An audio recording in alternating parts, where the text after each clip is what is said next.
सरदार वल्लभ भाई पटेल की 150वीं जयंती पर प्रदेश के साथ राजधानी भोपाल में भी राष्ट्रीय एकता दिवस के अवसर पर भव्य कार्यक्रम का आयोजन भोपाल के शौर्य स्मारक में हुआ। मुख्यमंत्री डॉक्टर मोहन यादव ने रन फॉर यूनिटी कार्यक्रम में शामिल होकर एकता, अखंडता और समरसता का संदेश दिया। इस अवसर पर बीजेपी प्रदेश अध्यक्ष हेमंत खंडेलवाल, मंत्री राकेश सिंह, मंत्री कृष्णा गौड़, मंत्री धर्मेंद्र लोधी और विधायक भगवान दास सबनानी समेत कई जनप्रतिनिधि मौजूद रहे। सुबह 8 बजे से शुरू हुई एकता दौड़ शौर्य स्मारक से शुरू होकर लाल परेड मैदान पर संपन्न हुई। हजारों युवाओं, पुलिसकर्मियों, एनसीसी कैडेट्स और खिलाड़ियों ने उत्साहपूर्वक भाग लिया। मुख्यमंत्री डॉक्टर मोहन यादव ने कहा कि कार्यक्रम सरदार वल्लभ भाई पटेल के योगदान को समर्पित है, जिन्होंने 562 रियासतों को मिलाकर एक भारत बना और प्रशासनिक तंत्र को मजबूत किया। उन्होंने मध्य प्रदेश स्थापना दिवस के बारे में कहा कि इस बार भव्य रूप से 3 दिवसीय उत्सव के रूप में मनाया जाएगा, जिसमें सम्राट विक्रमादित्य महानाट्य की विशेष प्रस्तुति देखने को मिलेगी। Run for unity Sardar Vallabh भाई पटेल के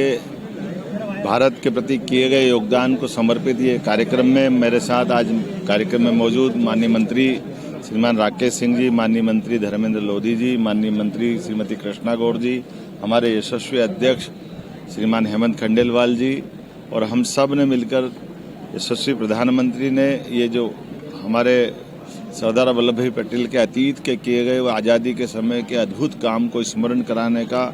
पूरे देश को और दुनिया को ध्यान दिलाने के लिए जिस प्रकार से केवड़िया धाम की स्थापना की है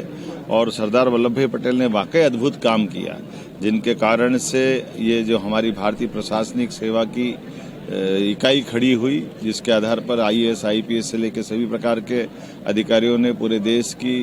अंदर की प्रशासनिक तंत्र को मजबूती देने का काम किया। सरदार वल्लभ भाई पटेल ने देश के आज़ादी के समय 562 से ज़्यादा रियासतों को मिला करके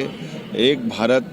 दुनिया के सामने दृढ़ता के साथ कैसे खड़ा हो सके, इसका भी अपना जीवन का सर्वोच्च देने का प्रयास किया। इसी के साथ साथ हमारे 12 ज्योतिर्लिंग में से प्रथम ज्योतिर्लिंग सोमनाथ के मंदिर का पुनर्जीर्णोद्धार करा करके हमारे स्वाभिमान के साथ सनातन संस्कृति के आधार पर भारत की पहचान को पुनर्स्थापित करने का काम किया। उनके कई प्रकार के कामों को हम स्मरण करें और अतीत के उस काल में हुई गलतियों के आधार पर भी हमारे महापुरुष कितने कठिनाइयों के बीच भी सही मार्ग दिखाते हैं। ऐसे में सच्चे अर्थों में सरदार पटेल का नाम बहुत आदर से लिया जाना चाहिए। आज के इस अवसर पर पूरे प्रदेशवासियों को, देशवासियों को मेरी अपनी ओर से भी बधाई और हम सब इस महापुरुष के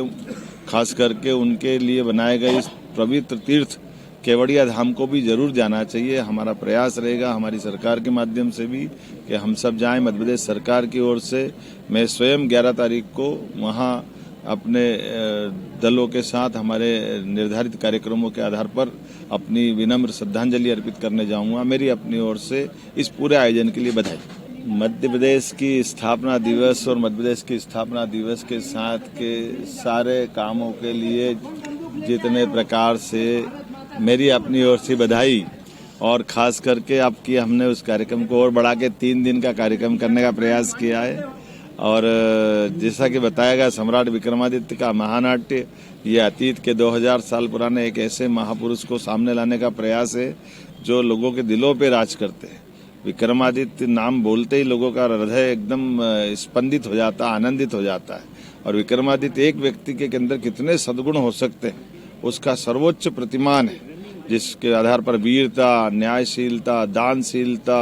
अपनी जनता की बेहतरी के लिए अपनी जान की बाजी लगाने के लिए भी जो तत्पर रहता है। विक्रमादित्य और बेताल, विक्रमादित्य और 32 पुतलियों का सिंहासन,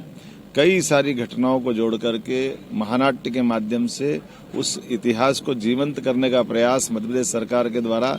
2 और 3 को होने वाला है। आइए हम सब मिलकर के ये 3 दिन के कार्यक्रम के साथ साथ पूरे प्रदेश में मध्य प्रदेश का स्थापना दिवस मनेगा